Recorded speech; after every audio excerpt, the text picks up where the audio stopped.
Class 10th exercise 3.1 solution. मैंने आपको introduction का वीडियो दिया हुआ है, आप पहले जाके केयरफुली इंट्रोडक्शन का वीडियो देखिए, फिर आप इक्वेशंस बनाने सीखिए। छोटे छोटे जो इक्वेशंस होती हैं जिनमें थोड़ी बहुत इधर उधर किया हुआ होता है, फिर धीरे धीरे हम इन इक्वेशंस पे कमांड करेंगे। ठीक है, अभी एज रिलेटेड इक्वेशन है, क्वेश्चन नंबर 1। ठीक है, मैं सजेस्ट करूंगा कि आप बुक रखें, वीडियो को पॉज करें, क्वेश्चन को रीड करें, क्योंकि क्वेश्चन को रीड करना सबसे इम्पॉर्टेंट है इस पूरे चैप्टर में। आप क्वेश्चन को रीड करिए, पहले अच्छे से सिचुएशन को समझने की कोशिश करिए, खुद इक्वेशन बनाइए, फिर वीडियो को प्ले करिए और फिर वीडियो को आप पूरा देखिए। फिर समझिए कि आपने और मेरी अंडरस्टैंडिंग में क्या डिफरेंस था जो मैंने आपको समझाया। सबकी अंडरस्टैंडिंग यहाँ पे अलग अलग हो सकती है, कोई क्वेश्चन को किसी तरीके से ऑब्जर्व करता है, कोई कैसे ऑब्जर्व करता है, बट सॉल्यूशन सबके सेम होंगे। फंडे सबके अलग हो सकते हैं, तो अपने फंडे क्लियर करिए। ठीक है, तो एक्सरसाइज स्टार्ट करते हैं। क्वेश्चन मैंने लिखा हुआ है, बट बेटर है कि आप अपनी बुक में पढ़ें, बट फिर मैं यहाँ से आपको पढ़ के सुनाता हूँ। देखिए, Aftab tales his daughter, Aftab अपनी डॉटर से कह रहा है that 7 years ago I was 7 times as old as you were then। समझिए ध्यान से, आफ्ताब और डॉटर दोनों की एज की बात हो रही है, और क्योंकि ये लीनियर इक्वेशन विद 2 वेरिएबल है तो हमें 2 वेरिएबल्स चाहिए। एक आफ्ताब की एज लेट कर लेते हैं प्रेजेंट, और एक आफ्ताब के डॉटर की एज लेट कर लेते हैं। मैं सजेस्ट करूंगा कि रफ कॉपी में आप एक बॉक्स बना लें और आपका काम बिल्कुल उतना आसान हो जाएगा जितना आपने सोचा भी नहीं होगा। और एक तरफ लिखिए आफ्ताब और एक तरफ लिखिए डॉटर। ठीक है, पहले हम यहां प्रेजेंट एज की बात करते हैं। ठीक है, किसकी बात कर रहे हैं हम? प्रेजेंट एज की बात करते हैं। तो लेट्स से प्रेजेंट, PRE लिख रहा हूं, प्रेजेंट एज दोनों की जो है, आफ्ताब की x ईयर्स है। ठीक है, यहां मेंशन कर दो आप ईयर्स, ये भी किस में है? ईयर्स में है। तो आफ्ताब की एज कितनी है? x, एंड डॉटर की एज कितनी है? y। ये मैंने प्रेजेंट एज लेट की है। अच्छा, एक बात बताइए कि अगर अभी आप 15 ईयर्स के हैं, लेट्स से 16-17 ईयर्स के हैं, तो बिफोर 2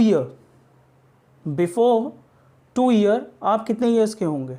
अगर आप 17 के थे तो 17 - 2 कितने के हो गए? 15 के। अगर आप 15 के थे तो 15 - 2 कितने हो गए? 13 के। तो जब भी हम पास्ट की एज निकालते हैं तो हमें वो सबट्रैक्ट करना होता है।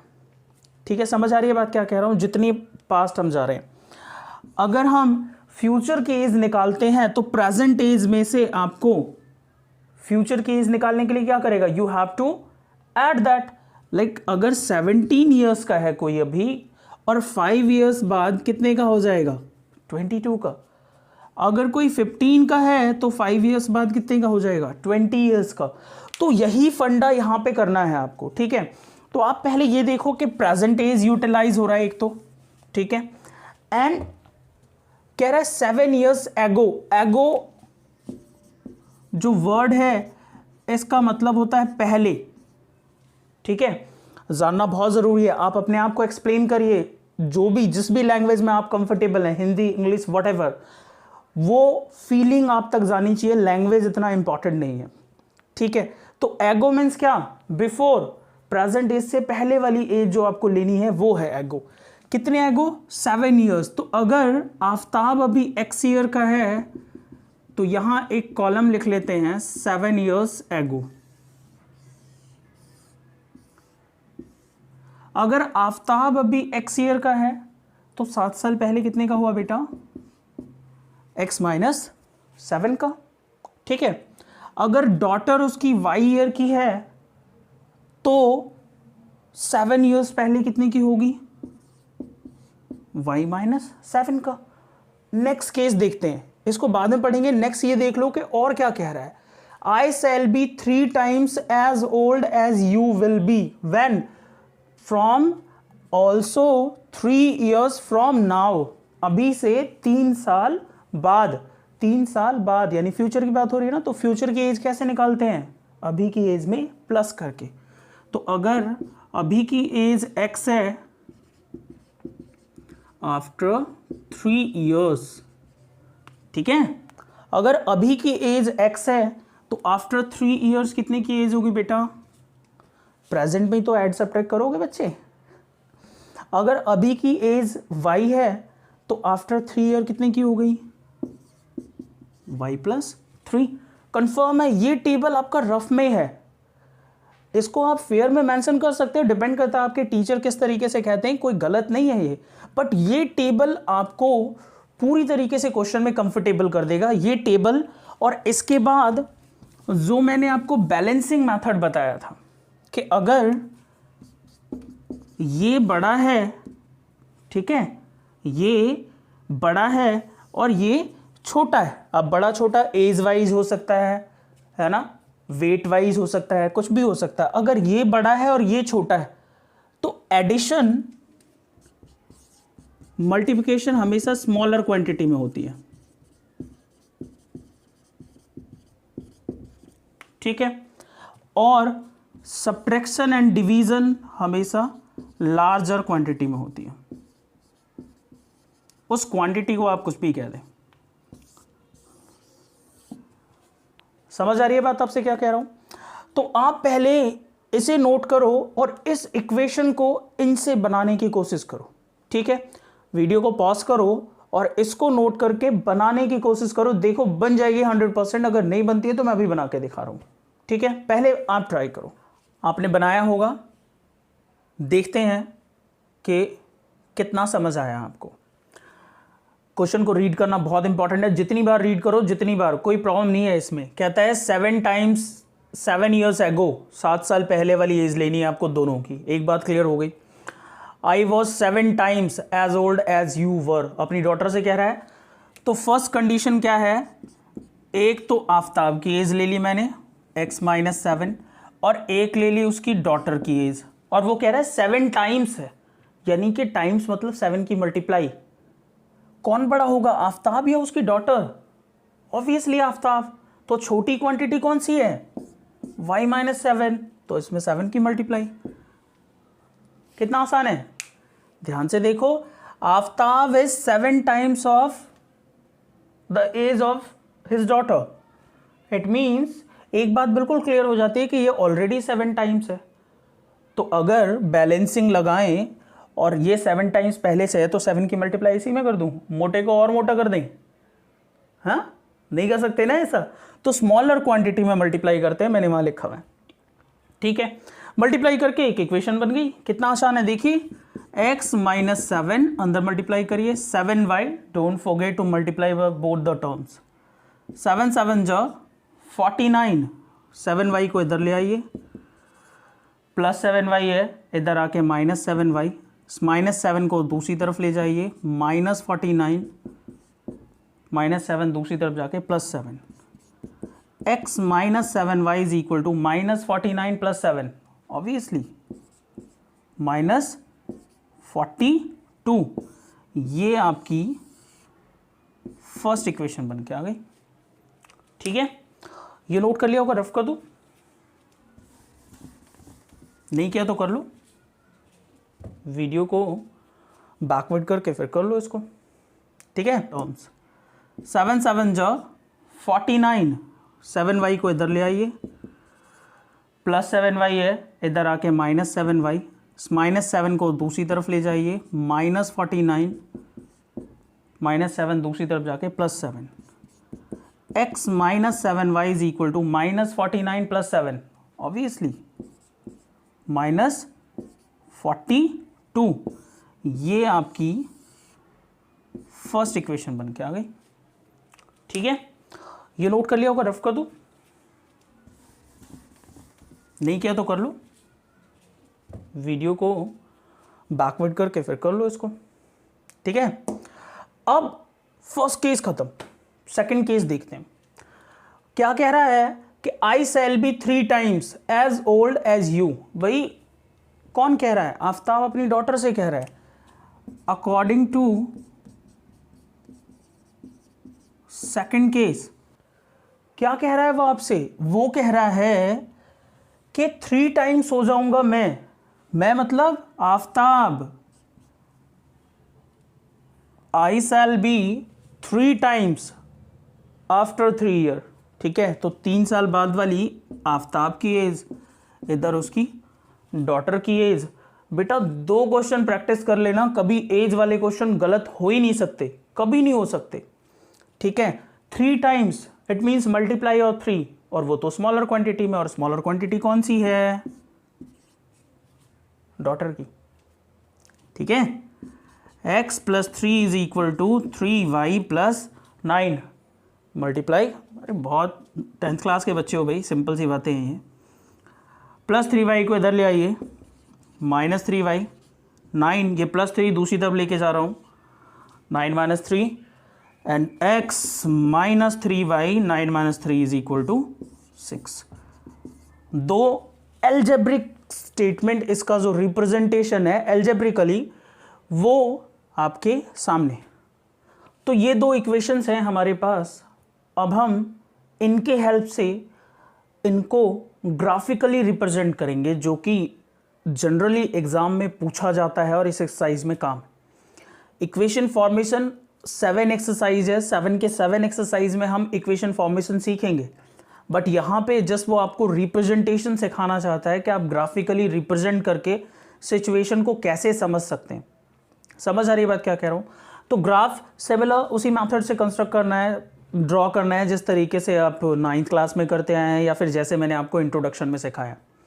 इंट्रोडक्शन का वीडियो ज़रूर देखिए आप, जाके आपको पता चलेगा कि ग्राफ कैसे ड्रॉ करते हैं, ठीक है। ग्राफ का एक सुटेबल स्केल होना चाहिए।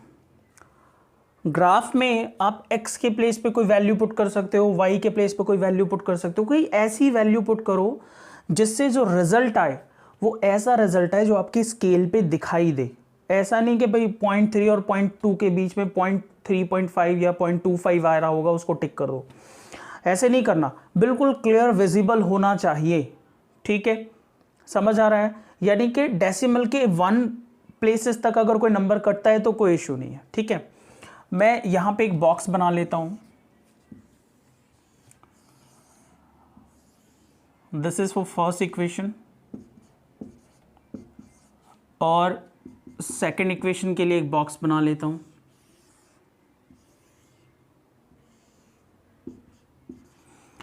जनरली 2 वैल्यूज आपके पास अवेलेबल होती है, x = 0, y = 0, जब भी ये कांस्टेंट टर्म होता है यहाँ पे, ठीक है। तो फर्स्ट वाले से, from first x - 7y = -42, putting x = 0, ठीक है, रखिए 0 - 7y = -42। क्यों पुट कर रहे हैं भाई? सॉल्यूशन फाइंड करने के लिए। उसी सॉल्यूशन को तो ग्राफिकल पॉइंट पे रिप्रेजेंट करोगे ग्राफ शीट पे, समझ आ रहा है? 0 पुट कर दिया आपने, ये -7y, ये मल्टीप्लिकेशन में, उधर जाके डिवीजन में y = -42 डिवाइडेड बाई -7 एंड 7 × 6 = 42। तो x के प्लेस पे जब आपने 0 पुट किया तो y के प्लेस पे आया 6, ठीक है। Next,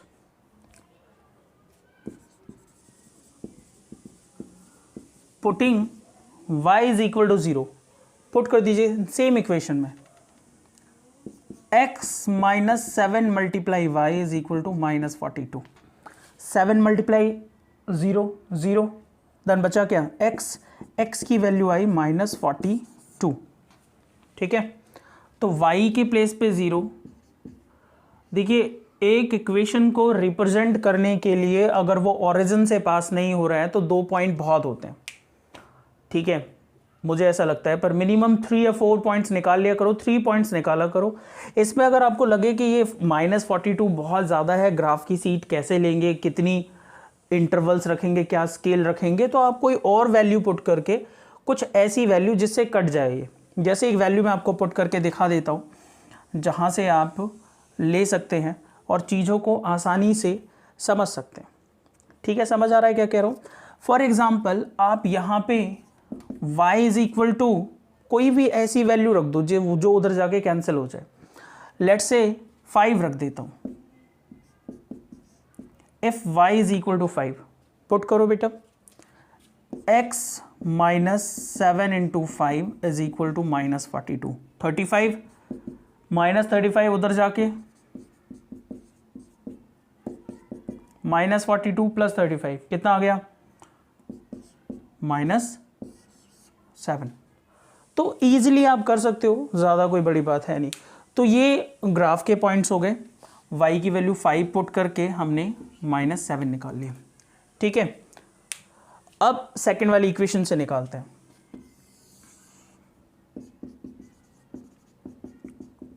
from second, x minus 3y is equal to 6, simple है। Putting x equal to 0, if x is equal to 0, है ना, अपने पास से मान रहे हैं, इसको रख दो। 0 minus 3y is equal to 6, इसके साथ मल्टीप्लिकेशन में डिवीजन में जाएगा, y is equal to 6 upon -3 cancel, y की वैल्यू आ गई -2, यानी कि x के प्लेस पे 0 रख के y की वैल्यू आ गई -2। सेकेंड केस में if y is equal to 0, put करो बेटा, y के प्लेस पे 0 पुट करो, x minus 3 multiply 0 is equal to 6, then we have x is equal to 6। तो y के प्लेस पे 0, x के प्लेस पे 6, तीसरी वैल्यू चाहे तो निकाल लेना, कोई भी वैल्यू पुट कर लेना, 3 पुट कर लेना। ठीक है, मैं 2 से रिप्रेजेंट कर देता हूँ। ये समझ आ गया आपको? तो इसको नोट कर लो, फिर मैं इन पॉइंट्स को ग्राफ पे प्लॉट करना सिखा। इस सिचुएशन को जो हमने अभी निकाला है, इसको हम ग्राफिकली प्रेजेंट करते हैं। ये एक्स एक्सिस, ये वाई एक्सिस थोड़ा बड़ा बनाया है मैंने, आप भी अपनी स्केल पे देख लें कि हमें एज रिप्रेजेंट करनी है, और एज जो है वो छोटी तो होती नहीं है, वो बड़ी होती है। ठीक है, क्योंकि इसमें आफ्ताब की एज है, उसकी डॉटर की एज है। ठीक है, अब हम एक काम करें कि अगर 10 का गैप ले लें तो हमारी सारी प्लेसिंग भी अच्छी तरीके से हो जाएगी। ठीक है, तो 10 यूनिट लेते हैं। 1 centimetre is equal to 10 year. Graph पे एक्स एक्सिस पे और वाई एक्सिस पे दोनों पे ये स्केल है, याद रखना। 1 centimetre is equal to 10 years. ठीक है, on x and y axis, ये मेंशन करना चाहिए आपको, बहुत सारे बच्चे करते नहीं हैं। चलिए ठीक है, 10, 20, 30, 40, similarly -10, -20, -30। आपको इक्वल गैपिंग रखने की ज़रूरत है इन सब के बीच में, और आपके स्केल पे जो ग्राफ सीट पे जो गैप्स होती हैं 1 सेंटीमीटर की, वो इक्वल गैपिंग पे ही होती है, क्योंकि ऑब्वियसली 1 सेंटीमीटर है, तो ज़्यादा सोचने की ज़रूरत नहीं, वहाँ पे ठीक करना। ठीक है, यहाँ पे भी आप चाहो तो यूनिट चेंज भी कर सकते हो। वाई एक्सिस पे अगर आपको लग रहा है कि बहुत छोटा हो जाएगा ग्राफ, तो वाई एक्सिस पे चेंज कर दो, मैं सेम रख रहा हूँ। ठीक है, समझ आ रहा है? 10, नीचे भी -10, इतने में हो जाएगा। चलिए फर्स्ट देखते हैं, x की वैल्यू 0, y की वैल्यू 6। x पे 0, y पे 6, तो y के बीच में ऐसे 10 पार्ट्स होंगे बेटा आपकी ग्राफ में, तो y पे 6 लेना है आपको, 5 और 1, ये वाला पॉइंट 6, और x पे 0 ले लिया आपने। नाउ y पे 0 और x पे -42, x पे -42, 40, 41, 42, ये वाला पॉइंट। ठीक है, इन दोनों पॉइंट्स को स्केल लगा के आप ज्वाइन कर दीजिए।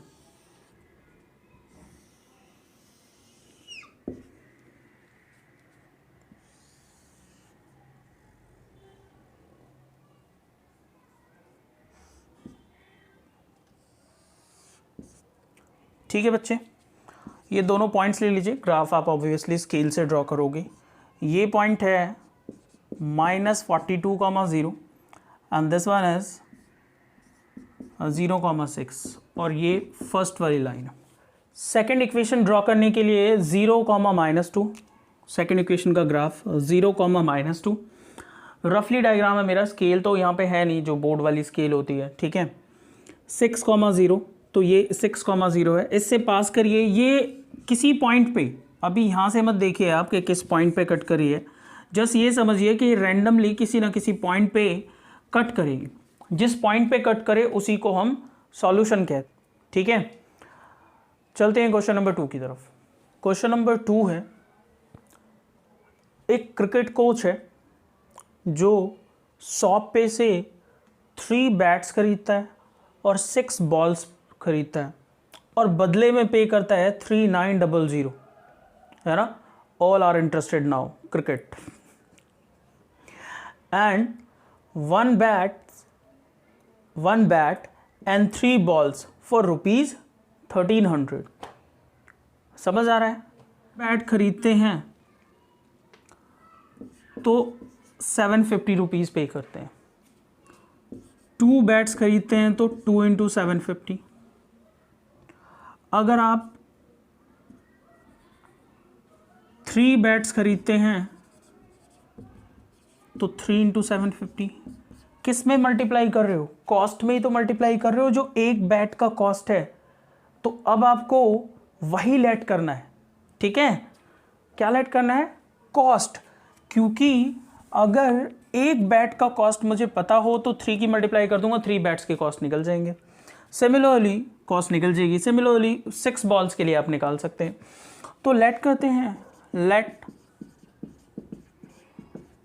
cost of 1 bat is equal to ₹X and cost of 1 ball is equal to ₹Y। First case देखिए बेटा, बहुत सिंपल क्वेश्चन है। अकॉर्डिंग टू फर्स्ट केस क्या दिख रहा है आपको? 3 bats, 3 × cost of 1 bat 3x plus और क्या खरीदा उसने? 6 बॉल्स, 6 × कॉस्ट ऑफ 1 बॉल। दोनों को मिलाकर उसने टोटल पैसे दिए होंगे। जितनी चीज़ें खरीदोगे सबको प्लस करके तो देते हो, तो प्लस करके उसने टोटल कितना दिया? 3900, ठीक है। क्या इन दोनों में से कुछ कॉमन है? कॉमन लेना आता है? नहीं आता तो एक ऐसा नंबर ढूंढिए जिसका डिवीजन दोनों में चला जाए। और greatest number, highest common factor 3 common है। यहाँ x, 3 × y और ये मल्टीप्लिकेशन में उधर जाके कैसा हो जाएगा? Division. x + 2y is equal to 3900 divided by 3। तो ये एक इक्वेशन हो गई आपकी।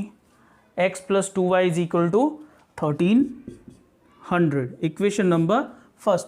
बहुत सिंपल है, बिल्कुल आसानी से निकाला जा सकता है, ठीक है। सेकंड केस में कह रहा है 1 more bat and 3 balls of similar kind। तो 1 bat 1 × cost of a bat plus 3 balls 3 × cost of a ball is equal to total amount जितना उसने पे किया। कितना सिंपल है। x + 3y is equal to 1322। ये बेटा सेकंड केस है। तो second case, first case, second case में दोनों आसानी से आपने इक्वेशंस निकाल ली। अब हम इनके सॉल्यूशन निकालते हैं, ठीक है। नोट करो पहले इतना। दोनों बनी हुई इक्वेशंस का अब हम सॉल्यूशन निकालते हैं और पॉइंट प्लॉट करेंगे ग्राफ पे। फर्स्ट वाली देखते हैं। x + 2y is equal to 1300, ठीक है। प्लॉट करना है putting x is equal to 0, box बना लो बेटा यहाँ पे एक्स वाई फर्स्ट के लिए, ठीक है। x के प्लेस पे 0 पुट कर दो क्योंकि मुझे पता है कि 2 का ये डिवीज़न में चला जाएगा, ठीक है। 0 plus 2y is equal to 1300 and y is equal to 1300, multiplication का इधर आके डिवीज़न में सिखाया अभी आपको मैंने 650। तो x पे 0 एंड y पे 650 क्योंकि कैंसिल हो रहा था। Now putting y is equal to 0 put कर दीजिए,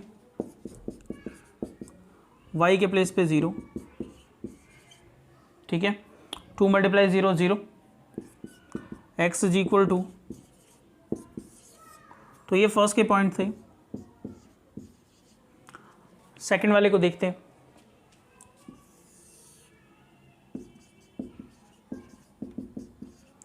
अब केयरफुली मेरी बात ध्यान से सुनो।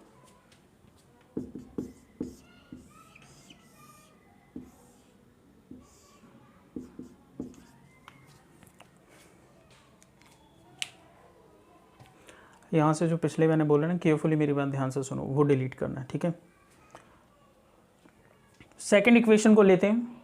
अब केयरफुली एक बात सुनो आप, सेकंड इक्वेशन लेते हैं और यहाँ अगर ध्यान से देखें तो y का मल्टीपल 3, क्या 3 का डिवीजन इसमें चला जाएगा? 1 प्लेस तक कैंसिल हो जाएगा। सोच के देखो, 3 4 12, 100, 99, फिर 100, फिर 100, फिर 100, तो कभी कैंसिल नहीं होगा। दैट्स वाई मैं x के प्लेस पे यहाँ पे 0 नहीं रखूँगा। समझ आया क्या कह रहा हूँ? तो अब मैं ऐसा नंबर सोचूंगा जिसको उधर ले जाके सब्ट्रैक्ट करके 3 का मल्टीपल बन जाए। आइडिया लग जाता है, थोड़ी सी प्रैक्टिस चाहिए होती है। Putting x is equal to 100, अगर 100 रखूँ तो उधर ले जाके कितना हो जाएगा? 1200। 1200 is a multiple of 3, obviously आसान हो गया। देखो 100 plus 3y is equal to 1300।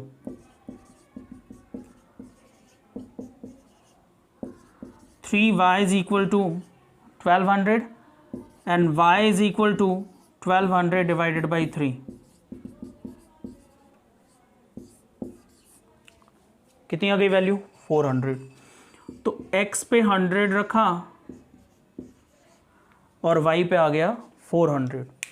अब y के जगह अगर 0 रख दूं तो कोई फर्क नहीं पड़ता, कोई प्रॉब्लम नहीं है। तो putting y is equal to 0,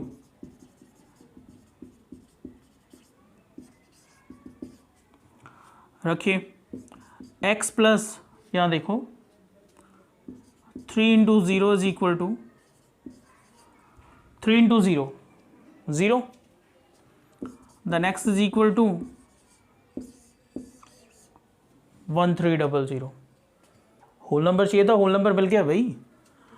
तो मैंने क्या किया, y के प्लेस पे 0 रख के इसका 1300 कर दिया। अब ये दोनों पॉइंट्स हैं और इन दोनों को ग्राफ पे रिप्रेजेंट कर देना है। और ग्राफ आप देख रहे हो बड़े नंबर्स का होगा, तो आई थिंक कि 100 या 200 एक परफेक्ट स्केल होगा इसको शो करने का। आप 100 से करो या 200 से करो, मैं करके दिखाता हूँ, आप पहले इसको नोट कर लो।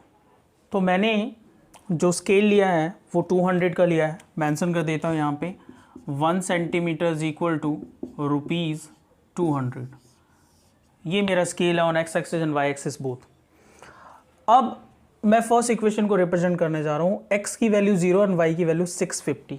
650 ध्यान से सुनो, 600 और 800 के बीच में कितना आएगा? 700, ठीक है। और इन दोनों के बीच में जो आएगा वो आएगा 750।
अब मैं इसका ग्राफ ड्रॉ करने जा रहा हूँ और जो स्केल लिया है मैंने वो 100 का लिया, ठीक है।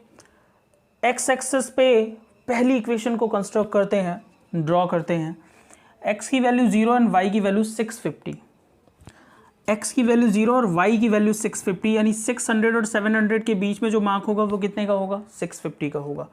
तो ये फर्स्ट कोऑर्डिनेट हमारा डिजायरेबल जो कोऑर्डिनेट है वो है 0 650, ठीक है। अब सेकंड आ जाओ, y की 0 और x की 1300 कहाँ है बेटा, ये रहा। तो 1300 और 0, ठीक है। दोनों को स्केल से आप ज्वाइन कर दीजिए,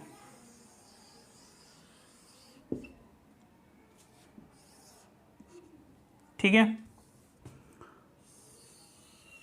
अरे देख लेना भाई, ये आ गई फर्स्ट इक्वेशन की, जो इक्वेशन थी हमारे पास x + 2y = 1300। सेकंड देखो, पॉइंट है हमारे पास 100 एंड 400, x की वैल्यू 100 एंड y की वैल्यू 400। y पे 400, x पे 100। ग्राफ पे ऑलरेडी पॉइंट बना होता है तो ये बनाने की ज़रूरत नहीं है आपको। एक कोऑर्डिनेट ये हो गया 100 400। सेकंड ये वाला कॉमन पॉइंट 1300, 0, ठीक है।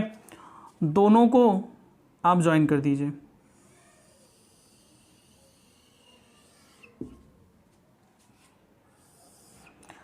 इधर जहाँ कहीं भी जाता है, जिस तरीके से भी जाता है, तो ऑब्वियसली इसमें ये जो कॉमन पॉइंट है ये इसका सॉल्यूशन होगा। इस समय ग्राफिकल रिप्रेजेंटेशन करनी है, सॉल्यूशन पे बात नहीं करनी है।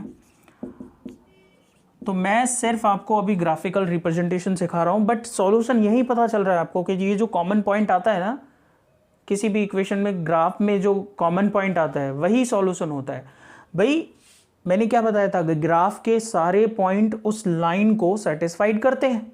तो इट मीन्स कि ये जो पॉइंट है ये इसको भी सेटिस्फाइड कर रहा होगा और इसको भी सेटिस्फाइड कर रहा होगा, और दो इक्वेशंस के वो कॉमन पॉइंट, वो पॉइंट जो दोनों इक्वेशंस को सेटिस्फाइड करे वो कॉमन पॉइंट है, और कॉमन पॉइंट को ही क्या कहते हैं हम, सॉल्यूशन कहते हैं। समझ आ गया? बना लो इसको। और हाँ, मेरी तरह मत बनाना टेढ़ी मेढ़ी लाइन, स्केल से बनाना। क्वेश्चन नंबर 3 है, मैं रीड करके बता रहा हूँ आपको। क्वेश्चन नंबर 3 क्या है, कहता है the cost of 2 kg apples and 1 kg grapes on a day was found to be ₹160। 2 kg apple and 1 kg grapes for ₹160, ठीक है। सेकेंड केस कहता है कि आफ्टर अ मंथ, एक महीने बाद, the cost of 4 kg apples and 2 kg grapes for ₹300। Represent the situation algebraically and graphically. देखो क्या ये पिछले वाले क्वेश्चन से डिफरेंट है? बिल्कुल नहीं, और भी आसान है ना भाई। 2 kg apples and 1 kg grapes, तो एप्पल और ग्रेप्स का रेट पता है क्या आपको? सबसे पहले जो अननोन क्वांटिटी है उस पर फोकस किया करो। तो सॉल्यूशन में let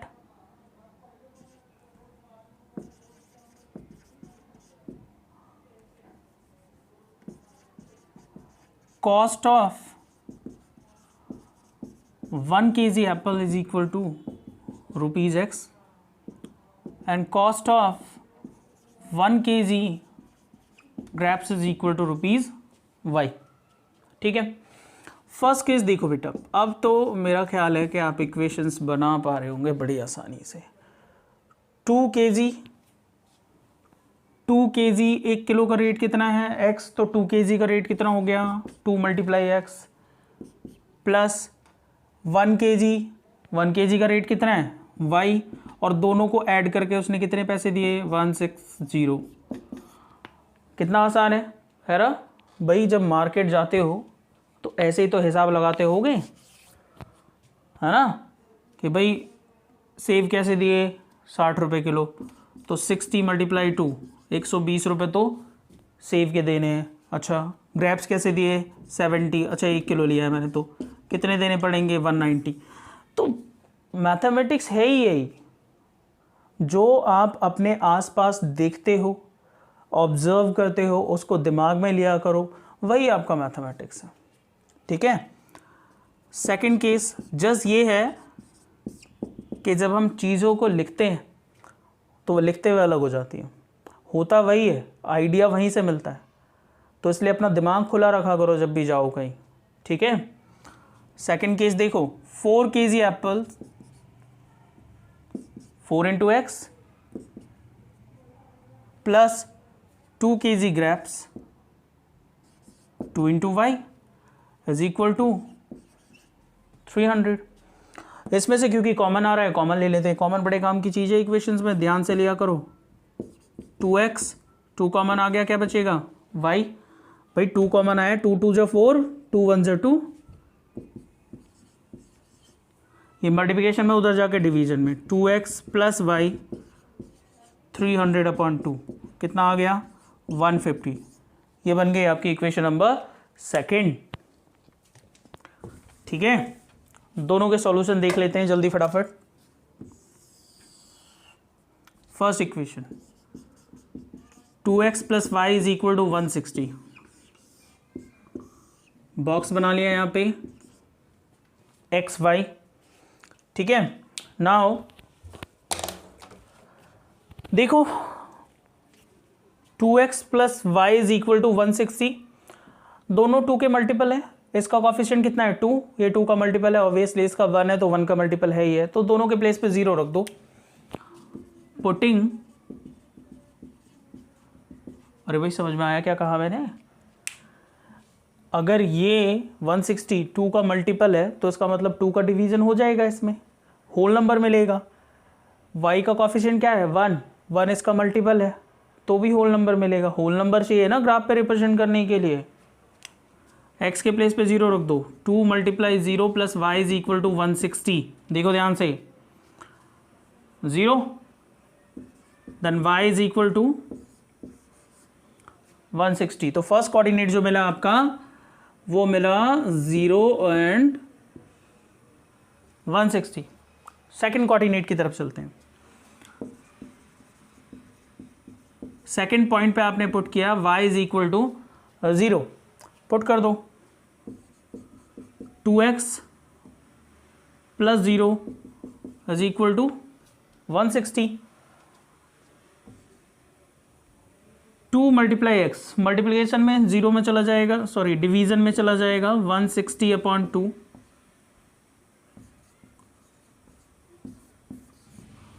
ठीक है, सिंपल ही तो है। तो y के प्लेस पे 0 और यहाँ आ गया आपका 80। ठीक है, फर्स्ट इक्वेशन का सॉल्यूशन हो गया। नोट करो, फिर सेकंड का करते हैं। सेकंड इक्वेशन लेते हैं, रफ कर दो भाई ऊपर से।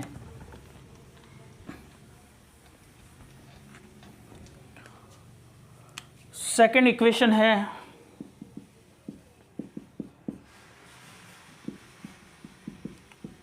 4x plus 2y is equal to, sorry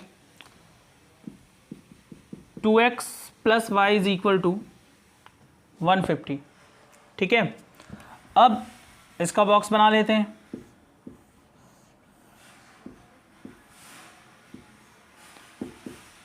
देखिए सेकंड इक्वेशन लेते हैं और यहां से वैल्यू पुट करते हैं। ठीक है, ऑब्वियसली यहाँ भी मल्टीपल है, 2 150 का मल्टीपल है, 1 150 का मल्टीपल, तो सीधा सीधा लिख सकते हैं। Putting x is equal to 0, put कर दो 2 × 0 plus y is equal to 150, 2 × 0 0, y is equal to 150। तो x के पेस पे 0 पुट किया तो y की वैल्यू आ गई 150। Again putting y is equal to 0, 2x plus y के प्लेस पे 0 इज इक्वल टू 150। 0 से कोई फर्क पड़ता नहीं, 150/2 75। तो यहाँ 0 और यहाँ 75। अब हम इन दोनों कोऑर्डिनेट्स को ग्राफ पे प्रेजेंट करते हैं। ग्राफिकल रिप्रेजेंटेशन करते हैं। जो सिचुएशन हमने बनाई थी, दोनों पॉइंट्स निकाल लिए हमने और स्केल रखा है हमने 1 centimetre is equal to ₹10। First देखते हैं x की वैल्यू 0 एंड y की वैल्यू 150। फर्स्ट इक्वेशन में 0 and 160, 0 and 160 this point, 0 and 160। y की वैल्यू देखनी थी ना आपको, x की तो देखनी नहीं। अब y की देखनी नहीं है, किसकी देखनी है? 80 की। एक्चुअली में y 0 है तो 80 देखो, ठीक है। ये कौन सा लोकेशन हो गया? 80,0 और इन दोनों को ज्वाइन कर दो,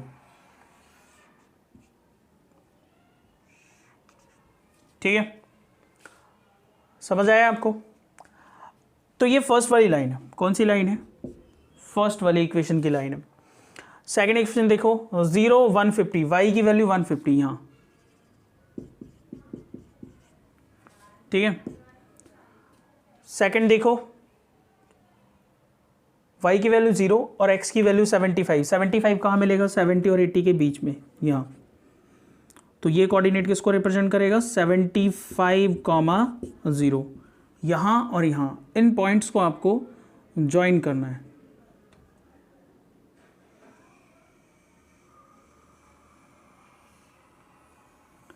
एग्जैक्ट तो ड्रॉ करने के बाद ही पता चलेगा आपको।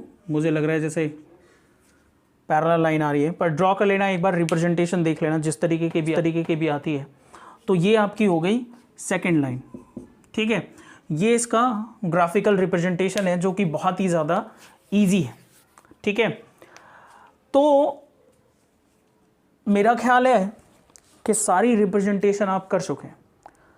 मेरी एडवाइस आपको ये, बिना स्केल पेंसिल इन सब का इस्तेमाल करके ही आप ग्राफ ड्रॉ करें। हमारे पास मार्कर है, मार्कर के हेल्प से बनाया गया है, ठीक है। लाइन आपको कई बार इधर उधर मिल जाती है, पर आपको बिल्कुल एक्यूरेट बनाना है, ठीक है।